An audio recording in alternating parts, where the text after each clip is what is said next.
As it turns out, trigger warnings are more triggers than they are warnings. For the Colson Center, I'm John Stonestreet. This is Breakpoint.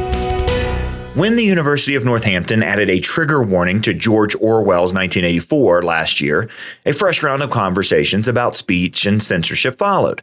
What do people in a free society owe each other when it comes to our words? What's the nature and purpose of education when it comes to controversial ideas? And is it possible to have accountability if there's no real debate? Well, many educational institutions have taken extreme measures to eradicate any language they consider to be problematic. Students at Brandeis University, for example, compiled a suggested word list to help students and faculty avoid terms with any conceivable sexist, racist, or ableist undertones.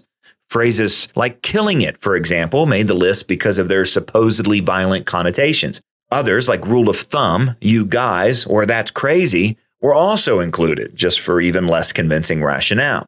And in one of the strangest ironies, Brandeis students actually placed the term trigger warning on the list. Their reason, and I quote, was that warning can signify that something is imminent or guaranteed to happen, which may cause additional stress about the content to be covered, end quote.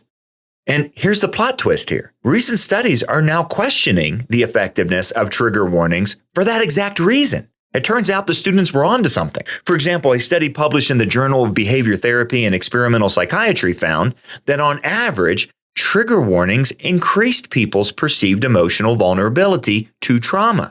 For example, reading written material that was identified as harmful led to an increase in anxiety. And crucially, that only held if the reader actually believed that words could cause harm in the first place. In other words, I guess if you teach a generation that reading certain words can cause irreparable harm, it becomes a self-fulfilling prophecy. And the same logic would seemingly apply to other trigger warnings, like that Brandeis word list. They may create the exact anxiety they're intended to prevent.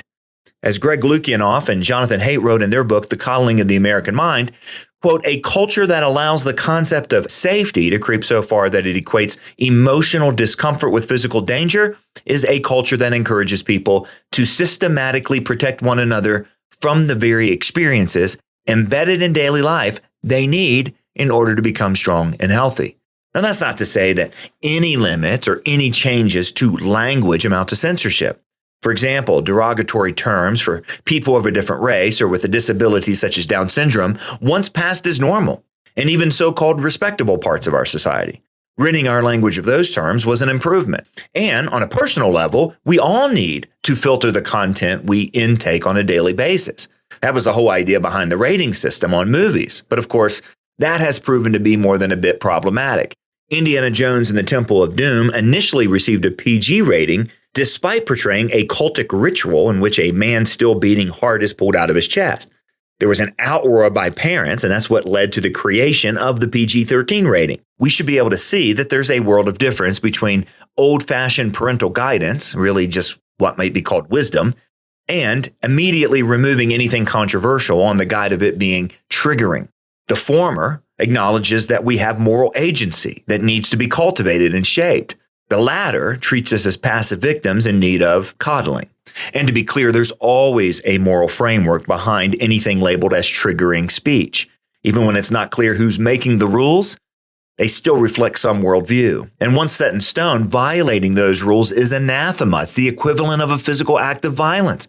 That's an impossible system to uphold, and ultimately will lead to a culture that's void of real moral discourse and the possibility of forgiveness.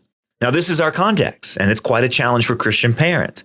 The answer is not to create our own version of intellectual isolation, to hide ourselves from any and all offensive content, to shy away from tough topics like sexuality or CRT, or argue as if our own feelings of being offended is legitimate moral reasoning.